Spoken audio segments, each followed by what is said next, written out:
Volume 1, Chapter 11. He took a resolve, after this, not to misinterpret her words, even when Miss Stackpole appeared to strike the personal note most strongly. He bethought himself that persons, in her view, were simple and homogeneous organisms, and that he, for his own part, was too perverted a representative of the nature of man to have a right to deal with her in strict reciprocity. He carried out his resolve with a great deal of tact, and the young lady found in renewed contact with him no obstacle to the exercise of her genius for unshrinking enquiry, the general application of her confidence. Her situation at Gardencourt, therefore, appreciated as we have seen her to be by Isabel, and full of appreciation herself of that free play of intelligence which, to her sense, rendered Isabel's character a sister spirit, and of the easy venerableness of Mr. Touchett, whose noble tone, as she said, met with her full approval. Her situation at Gardencourt would have been perfectly comfortable had she not conceived an irresistible mistrust of the little lady for whom she had at first supposed herself obliged to allow as mistress of the house. She presently discovered, in truth, that this obligation was of the lightest, and that Mrs. Touchett cared very little how Miss Stackpole behaved. Mrs. Touchett had defined her to Isabel as both an adventuress and a bore, adventuresses usually giving one more of a thrill. She had expressed some surprise at her niece's having selected such a friend, yet had immediately added that she knew Isabel's friends were her own affair, and that she had never undertaken to like them all or to restrict the girl to those she liked. "If you could see none but the people I like, my dear, you'd have a very small society," Mrs. Touchett frankly admitted, "and I don't think I like any man or woman well enough to recommend them to you. When it comes to recommending, it's a serious affair. I don't like Miss Stackpole. Everything about her displeases me. She talks so much too loud, and looks at one as if one wanted to look at her, which one doesn't. I'm sure she has lived all her life in a boarding house, and I detest the manners and the liberties of such places. If you ask me if I prefer my own manners, which you doubtless think very bad, I'll tell you that I prefer them immensely.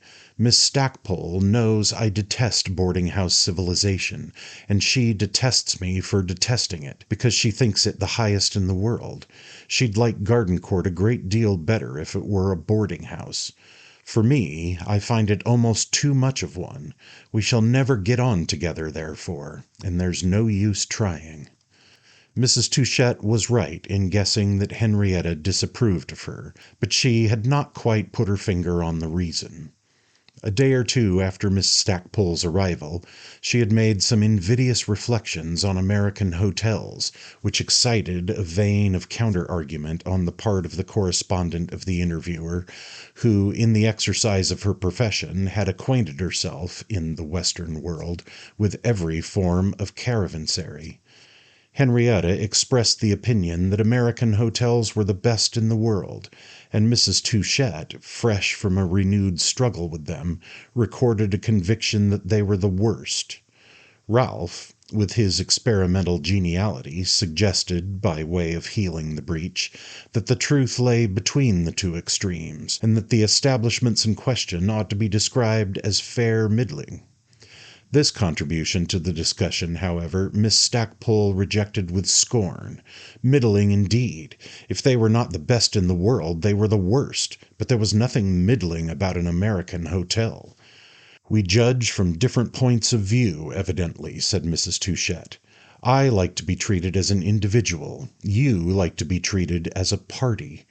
"I don't know what you mean," Henrietta replied. "I like to be treated as an American lady."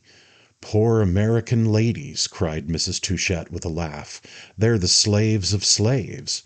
"They're the companions of freemen," Henrietta retorted. "They're the companions of their servants, the Irish chambermaid and the Negro waiter. They share their work."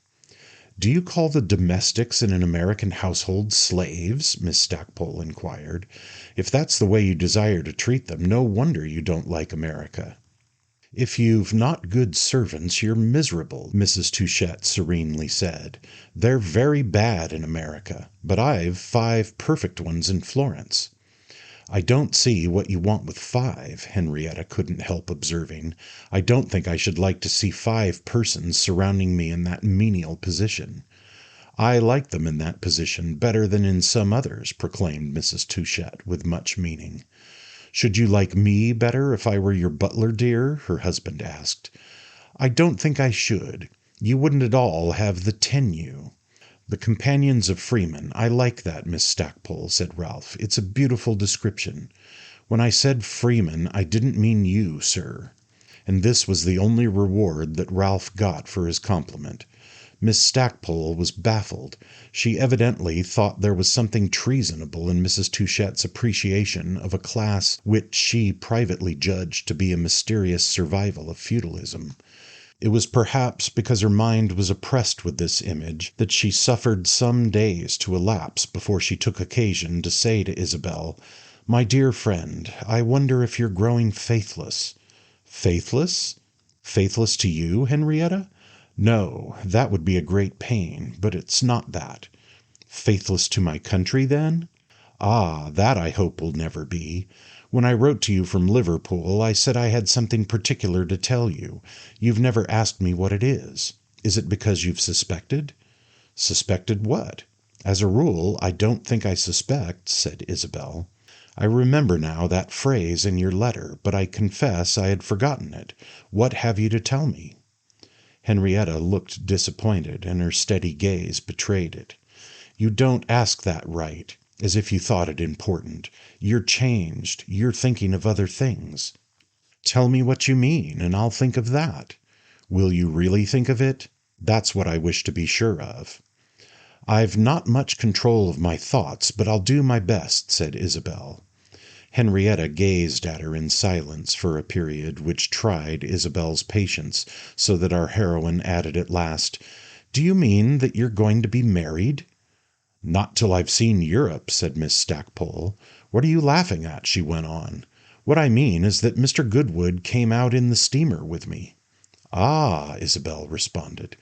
"You say that right. I had a good deal of talk with him. He has come after you." "Did he tell you so?" "No, he told me nothing. That's how I knew it," said Henrietta cleverly. "He said very little about you, but I spoke of you a good deal." Isabel waited. At the mention of Mr. Goodwood's name she had turned a little pale. "I'm very sorry you did that," she observed at last. "It was a pleasure to me, and I liked the way he listened. I could have talked a long time to such a listener. He was so quiet, so intense. He drank it all in." "What did you say about me?" Isabel asked. "I said you were on the whole the finest creature I know." "I'm very sorry for that. He thinks too well of me already. He oughtn't to be encouraged. He's dying for a little encouragement. I see his face now, in his earnest, absorbed look while I talked. I never saw an ugly man look so handsome." "He's very simple-minded," said Isabel, "and he's not so ugly. There's nothing so simplifying as a grand passion. It's not a grand passion. I'm very sure it's not that." "You don't say that as if you were sure." Isabel gave rather a cold smile. "I shall say it better to Mr. Goodwood himself." "He'll soon give you a chance," said Henrietta. Isabel offered no answer to this assertion, which her companion made with an air of great confidence. "He'll find you changed," the latter pursued. "You've been affected by your new surroundings." "Very likely. I'm affected by everything." "By everything but Mr. Goodwood!" Miss Stackpole exclaimed with a slightly harsh hilarity. Isabel failed even to smile back, and in a moment she said, "Did he ask you to speak to me?" "Not in so many words, but his eyes asked it, and his handshake when he bade me good-bye." "Thank you for doing so." And Isabel turned away. "Yes, you're changed. You've got new ideas over here," her friend continued. "I hope so," said Isabel. "One should get as many new ideas as possible." "Yes, but they shouldn't interfere with the old ones when the old ones have been the right ones." Isabel turned about again.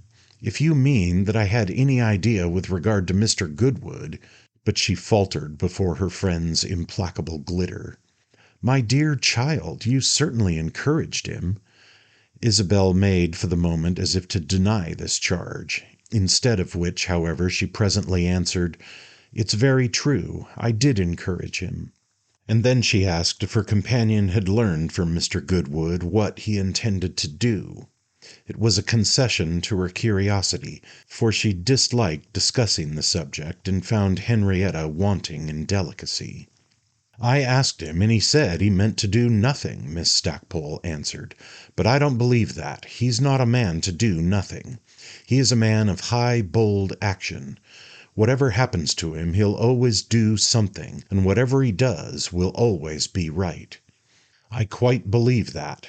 Henrietta might be wanting in delicacy, but it touched the girl all the same to hear this declaration. "Ah, you do care for him!" her visitor rang out. "Whatever he does will always be right," Isabel repeated. "When a man's of that infallible mold, what does it matter to him what one feels?" "It may not matter to him, but it matters to one's self." "Ah, what it matters to me, that's not what we're discussing," said Isabel with a cold smile. This time her companion was grave.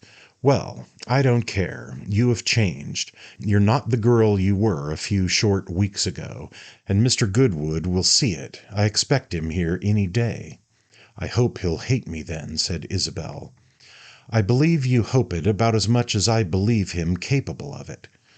To this observation our heroine made no return. She was absorbed in the alarm given her by Henrietta's intimation that Caspar Goodwood would present himself at Gardencourt. She pretended to herself, however, that she thought the event impossible, and later she communicated her disbelief to her friend. For the next 48 hours, nevertheless, she stood prepared to hear the young man's name announced. The feeling pressed upon her. It made the air sultry, as if there were to be a change of weather, and the weather, socially speaking, had been so agreeable during Isabel's stay at Gardencourt that any change would be for the worse. Her suspense, indeed, was dissipated the second day. She had walked into the park in company with the sociable Bunchy, and after strolling about for some time, in a manner at once listless and restless, had seated herself on a garden bench within sight of the house beneath a spreading beech, where, in a white dress ornamented with black ribbons, she formed among the flickering shadows a graceful and harmonious image.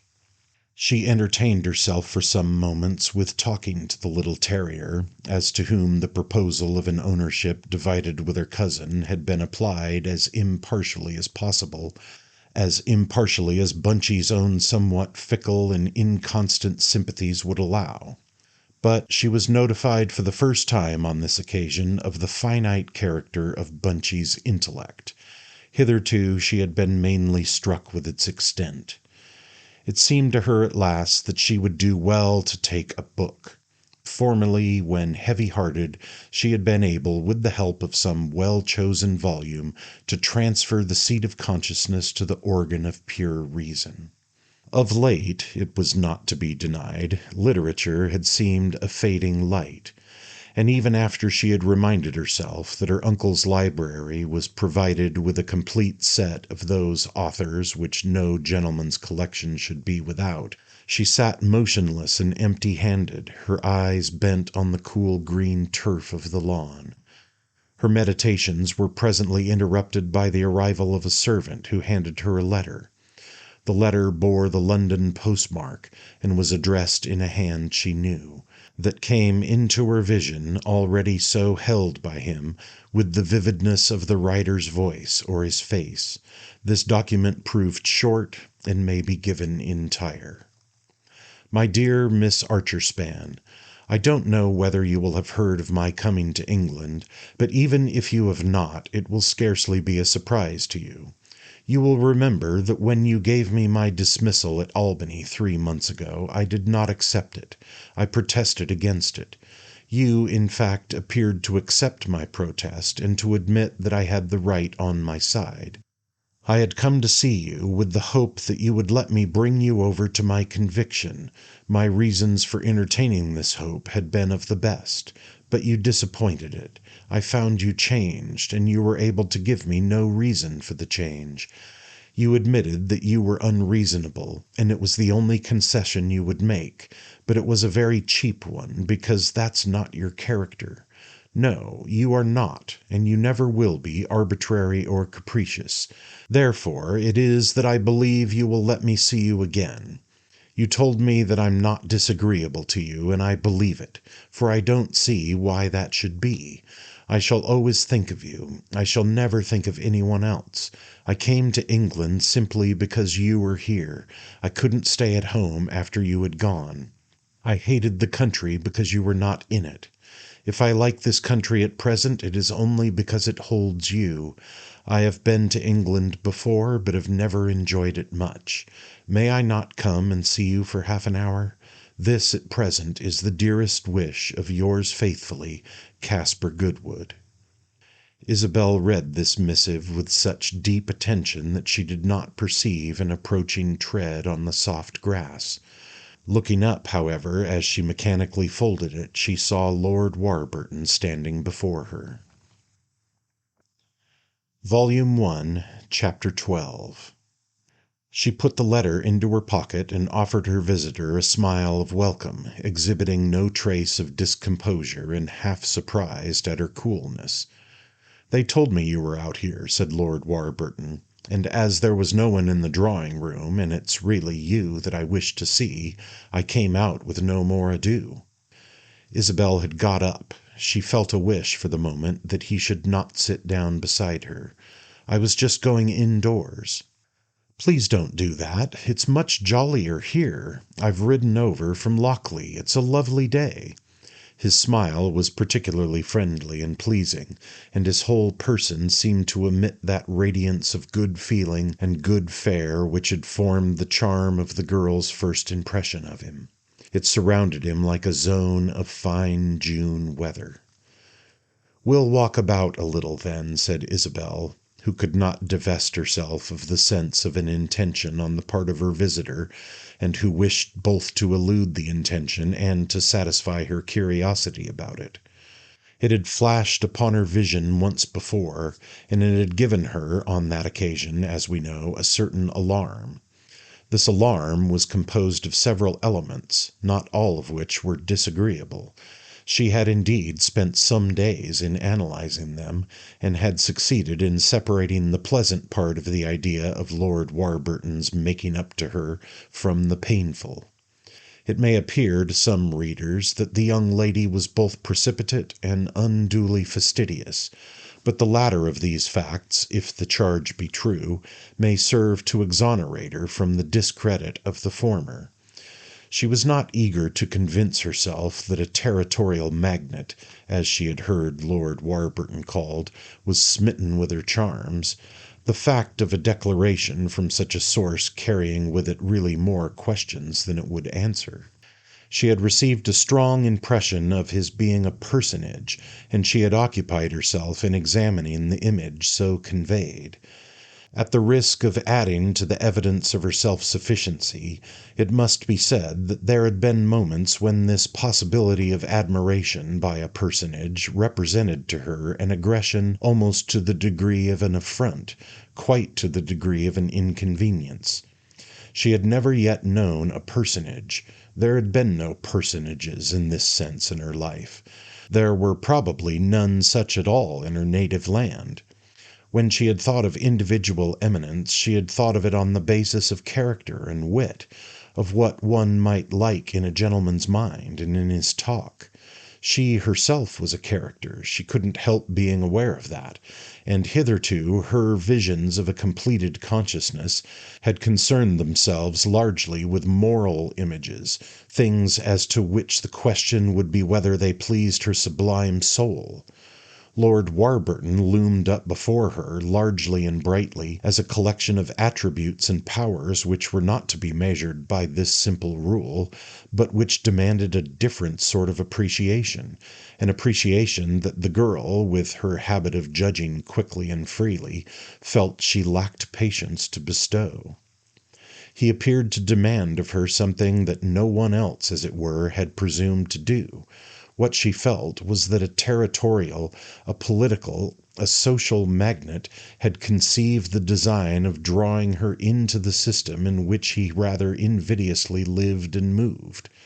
A certain instinct, not imperious but persuasive, told her to resist, murmured to her that virtually she had a system in an orbit of her own. It told her other things besides, things which both contradicted and confirmed each other, that a girl might do much worse than trust herself to such a man, and that it would be very interesting to see something of his system from his own point of view.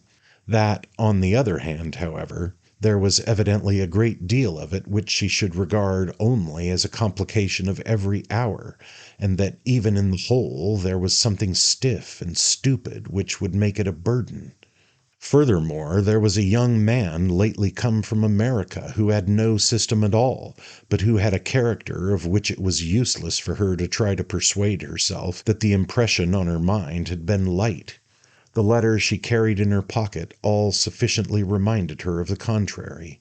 Smile not, however, I venture to repeat, at this simple young woman from Albany, who debated whether she should accept an English peer before he had offered himself, and who was disposed to believe that on the whole she could do better. She was a person of great good faith, and if there was a good deal of folly in her wisdom, those who judge her severely may have the satisfaction of finding that, later, she became consistently wise, only at the cost of an amount of folly which will constitute almost a direct appeal to charity. Lord Warburton seemed quite ready to walk, to sit, or to do anything that Isabel should propose, and he gave her this assurance with his usual air of being particularly pleased to exercise a social virtue. But he was, nevertheless, not in command of his emotions, and as he strolled beside her for a moment in silence, looking at her without letting her know it, there was something embarrassed in his glance and his misdirected laughter. Yes, assuredly, as we have touched on the point, we may return to it for a moment again. The English are the most romantic people in the world, and Lord Warburton was about to give an example of it. He was about to take a step which would astonish all his friends and displease a great many of them, and which had superficially nothing to recommend it. The young lady who trod the turf beside him had come from a queer country across the sea, which he knew a good deal about. Her antecedents, her associations, were very vague to his mind, except in so far as they were generic, and in this sense they showed as distinct and unimportant. Miss Archer had neither a fortune nor the sort of beauty that justifies a man to the multitude, and he calculated that he had spent about 26 hours in her company. He had summed up all this, the perversity of the impulse, which had declined to avail itself of the most liberal opportunities to subside, and the judgment of mankind, as exemplified particularly in the more quickly judging half of it. He had looked these things well in the face, and then had dismissed them from his thoughts. He cared no more for them than for the rosebud in his buttonhole. It is the good fortune of a man who for the greater part of a lifetime has abstained without effort from making himself disagreeable to his friends, that when the need comes for such a course, it is not discredited by irritating associations. "I hope you had a pleasant ride," said Isabel, who observed her companion's hesitancy. "It would have been pleasant if for nothing else than that it brought me here." "Are you so fond of Gardencourt?" the girl asked, more and more sure that he meant to make some appeal to her, wishing not to challenge him if he hesitated, and yet to keep all the quietness of her reason if he proceeded. It suddenly came upon her that her situation was one which, a few weeks ago, she would have deemed deeply romantic. the park of an old English country house, with the foreground embellished by a great, as she supposed, nobleman in the act of making love to a young lady who, on careful inspection, should be found to present remarkable analogies with herself. But if she was now the heroine of the situation, she succeeded scarcely the less in looking at it from the outside. "I care nothing for Gardencourt," said her companion. "I care only for you." "You've known me too short a time to have a right to say that, and I can't believe you're serious." These words of Isabel's were not perfectly sincere, for she had no doubt whatever that he himself was. They were simply a tribute to the fact, of which she was perfectly aware, that those he had just uttered would have excited surprise on the part of a vulgar world. And, moreover, if anything beside the sense she had already acquired that Lord Warburton was not a loose thinker had been needed to convince her, the tone in which he replied would quite have served the purpose. "One's right in such a matter is not measured by the time, Miss Archer. It's measured by the feeling itself. If I were to wait 3 months it would make no difference.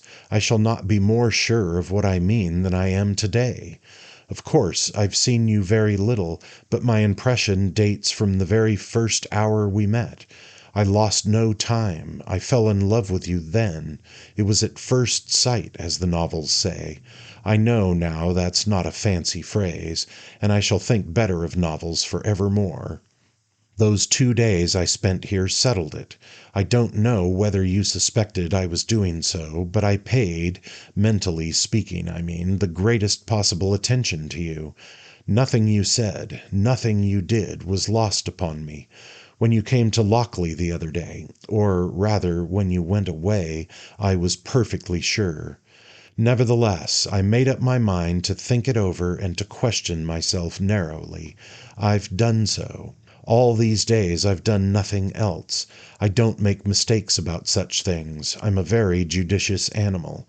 I don't go off easily, but when I'm touched, it's for life. It's for life, Miss Archer. It's for life," Lord Warburton repeated in the kindest, tenderest, pleasantest voice Isabel had ever heard, and looking at her with eyes charged with the light of a passion that had sifted itself clear of the baser parts of emotion, the heat, the violence, the unreason, and that burned as steadily as a lamp in a windless place. By tacit consent, as they talked, they had walked more and more slowly, and at last they stopped, and he took her hand. "Ah, Lord Warburton, how little you know me," Isabel said very gently. Gently, too, she drew her hand away. "Don't taunt me with that. That I don't know you better makes me unhappy enough already. It's all my loss. But that's what I want, and it seems to me I'm taking the best way. If you'll be my wife, then I shall know you, and when I tell you all the good I think of you, you'll not be able to say it's from ignorance." "If you know me little, I know you even less," said Isabel. "You mean that, unlike yourself, I may not improve on acquaintance? Ah, of course, that's very possible. But think, to speak to you as I do, how determined I must be to try and give satisfaction. You do like me rather, don't you?" "I like you very much, Lord Warburton," she answered, and at this moment she liked him immensely. "I thank you for saying that. It shows you don't regard me as a stranger. I really believe I've filled all the other relations of life very creditably, and I don't see why I shouldn't fill this one, in which I offer myself to you, seeing that I care so much more about it. Ask the people who know me well. I've friends who'll speak for me." "I don't need the recommendation of your friends," said Isabel. "Ah, now, that's delightful of you. You believe in me yourself." "Completely," Isabel declared. She quite glowed there inwardly with the pleasure of feeling she did. The light in her companion's eyes turned into a smile, and he gave a long exhalation of joy. "If you're mistaken, Miss Archer, let me lose all I possess." She wondered whether he meant this for a reminder that he was rich, and, on the instant, felt sure that he didn't. He was thinking that, as he would have said himself, and indeed he might safely leave it to the memory of any interlocutor, especially of one to whom he was offering his hand. Isabel had prayed that she might not be agitated, and her mind was tranquil enough, even while she listened and asked herself what it was best she should say, to indulge in this incidental criticism. What she should say, had she asked herself? Her foremost wish was to say something, if possible, not less kind than what he had said to her. His words had carried perfect conviction with them. She felt she did, all so mysteriously, matter to him. "I thank you more than I can say for your offer," she returned at last. "It does me great honor." "Ah, don't say that," he broke out. "I was afraid you'd say something like that. I don't see what you've to do with that sort of thing.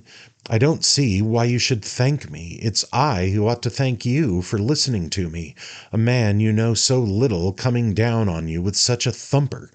Of course it's a great question. I must tell you that I'd rather ask it than have it to answer myself. But the way you've listened, or at least your having listened at all, gives me some hope." "Don't hope too much," Isabel said.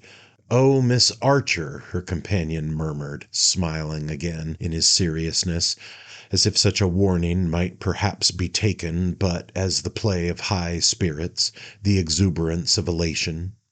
"Should you be greatly surprised if I were to beg you not to hope at all?" Isabel asked. "Surprised? I don't know what you mean by surprise. It wouldn't be that. It would be a feeling very much worse." Isabel walked on again. She was silent for some minutes. "I'm very sure that, highly as I already think of you, my opinion of you, if I should know you well, would only rise. But I'm by no means sure that you wouldn't be disappointed, and I say that not in the least out of conventional modesty. It's perfectly sincere." "I'm willing to risk it, Miss Archer," her companion replied. "It's a great question, as you say. It's a very difficult question. I don't expect you, of course, to answer it outright. Think it over as long as may be necessary. If I can gain by waiting, I'll gladly wait a long time. Only remember that in the end my dearest happiness depends on your answer." "I should be very sorry to keep you in suspense," said Isabel. "Oh, don't mind. I'd much rather have a good answer 6 months hence than a bad one today." "But it's very probable that even 6 months hence I shouldn't be able to give you one that you'd think good." "Why not, since you really like me?" "Ah, you must never doubt that," said Isabel. "Well, then, I don't see what more you ask." "It's not what I ask, it's what I can give. I don't think I should suit you. I really don't think I should." "You needn't worry about that. That's my affair. You needn't be a better royalist than the king." "It's not only that," said Isabel, "but I'm not sure I wish to marry anyone." "Very likely you don't. I've no doubt a great many women begin that way," said his lordship, who, be it averred, did not in the least believe in the axiom he thus beguiled his anxiety by uttering. "But they're frequently persuaded." "Ah, that's because they want to be." And Isabel lightly laughed.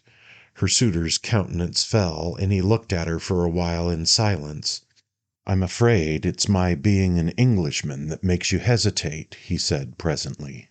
"I know your uncle thinks you ought to marry in your own country." Isabel listened to this assertion with some interest. It had never occurred to her that Mr. Touchett was likely to discuss her matrimonial prospects with Lord Warburton. "Has he told you that?" "I remember his making the remark. He spoke perhaps of Americans generally. He appears himself to have found it very pleasant to live in England." Isabel spoke in a manner that might have seemed a little perverse, but which expressed both her constant perception of her uncle's outward felicity and her general disposition to elude any obligation to take a restricted view. It gave her companion hope, and he immediately cried with warmth, "Ah, my dear Miss Archer, old England's a very good sort of country, you know, and it will be still better when we've furbished it up a little." Oh, don't furbish it, Lord Warburton. Leave it alone. I like it this way. Well, then, if you like it, I'm more and more unable to see your objection to what I propose. I'm afraid I can't make you understand. You ought at least to try. I've a fair intelligence. Are you afraid of the climate? We can easily live elsewhere, you know. You can pick out your climate the whole world over. These words were uttered with a breadth of candor that was like the embrace of strong arms, that was like the fragrance straight in her face, and by his clean breathing lips of she knew not what strange gardens, what charged airs. She would have given her little finger at that moment to feel strongly and simply the impulse to answer, Lord Warburton, it's impossible for me to do better in this wonderful world, I think, than commit myself very gratefully to your loyalty. But though she was lost in admiration of her opportunity, she managed to move back into the deepest shade of it, even as some wild caught creature in a vast cage. The splendid security so offered her was not the greatest she could conceive. What she finally bethought herself of saying was something very different, something that deferred the need of really facing her crisis. Don't think me unkind if I ask you to say no more about this today. Certainly, certainly, her companion cried. I wouldn't bore you for the world. You've given me a great deal to think about, and I promise you to do it justice. That's all I ask of you, of course, and that you'll remember how absolutely my happiness is in your hands. Isabel listened with extreme respect to this admonition, but she said after a minute, I must tell you that what I shall think about is some way of letting you know that what you ask is impossible, letting you know it without making you miserable. There's no way to do that, Miss Archer. I won't say that if you refuse me, you'll kill me. I shall not die of it, but I shall do worse. I shall live to no purpose. You'll live to marry a better woman than I. Don't say that, please, said Lord Warburton very gravely. That's fair to neither of us. To marry a worse one, then. If there are better women than you, I prefer the bad ones. That's all I can say, he went on with the same earnestness. There's no accounting for tastes. His gravity made her feel equally grave, and she showed it by again requesting him to drop the subject for the present. I'll speak to you myself very soon. Perhaps I shall write to you. At your convenience, yes, he replied. Whatever time you take, it must seem to me long, and I suppose I must make the best of that. I shall not keep you in suspense. I only want to collect my mind a little. He gave a melancholy sigh and stood looking at her a moment, with his hands behind him, giving short, nervous shakes to his hunting crop. Do you know, I'm very much afraid of it, of that remarkable mind of yours. Our heroine's biographer can scarcely tell why, but the question made her start and brought a conscious blush to her cheek.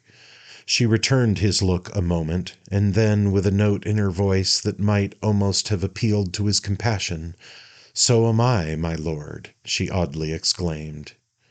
His compassion was not stirred, however. All he possessed of the faculty of pity was needed at home. Ah, be merciful, he murmured. I think you had better go, said Isabel. I'll write to you. Very good, but whatever you write, I'll come and see you, you know. And then he stood reflecting, his eyes fixed on the observant countenance of Bunchy, who had the air of having understood all that had been said, and of pretending to carry off the indiscretion by a simulated fit of curiosity as to the roots of an ancient oak. There's one thing more, he went on. You know, if you don't like Lockleigh, if you think it's damp or anything of that sort, you need never go within 50 miles of it. It's not damp, by the way. I've had the house thoroughly examined. It's perfectly safe and right. But if you shouldn't fancy it, you needn't dream of living in it. There's no difficulty whatever about that. There are plenty of houses. I thought I'd just mention it. Some people don't like a moat, you know. Goodbye. I adore a moat, said Isabel. Goodbye. He held out his hand, and she gave him hers a moment long enough for him to bend his handsome bared head and kiss it. Then, still agitating, in his mastered emotion, his implement of the chase, he walked rapidly away. He was, evidently, much upset. Isabel herself was upset, but she had not been affected as she would have imagined. What she felt was not a great responsibility, a great difficulty of choice. It appeared to her there had been no choice in the question. She couldn't marry Lord Warburton. The idea failed to support any enlightened prejudice in favor of the free exploration of life that she had hitherto entertained, or was now capable of entertaining. She must write this to him, she must convince him, and that duty was comparatively simple. But what disturbed her, in the sense that it struck her with wonderment, was this very fact that it cost her so little to refuse a magnificent chance. With whatever qualifications one would, Lord Warburton had offered her a great opportunity. The situation might have discomforts, might contain oppressive, might contain narrowing elements, might prove really but a stupefying anodyne, but she did her sex no injustice in believing that 19 women out of 20 would have accommodated themselves to it without a pang. Why then upon her also should it not irresistibly impose itself? Who was she, what was she, that she should hold herself superior? What view of life, what design upon fate, what conception of happiness had she that pretended to be larger than these fabulous occasions? If she wouldn't do such a thing as that, she must do great things. She must do something greater. Poor Isabel found ground to remind herself, from time to time, that she must not be too proud, and nothing could be more sincere than her prayer to be delivered from such a danger. The isolation and loneliness of pride had for her mind the horror of a desert place. If it had been pride that interfered with her accepting Lord Warburton, such a bêtise was singularly misplaced. And she was so conscious of liking him that she ventured to assure herself it was the very softness and the fine intelligence of sympathy. She liked him too much to marry him. That was the truth. Something assured her there was a fallacy somewhere in the glowing logic of the proposition, as he saw it, even though she mightn't put her very finest finger-point on it. And to inflict upon a man who offered so much, a wife with a tendency to criticize, would be a peculiarly discreditable act. She had promised him she would consider his question, and when, after he had left her, she wandered back to the bench where he had found her, and lost herself in meditation, it might have seemed that she was keeping her vow. But that was not the case. She was wondering if she were not a cold, hard, priggish person, and, on her at last getting up and going rather quickly back to the house, felt, as she had said to her friend, really frightened at herself.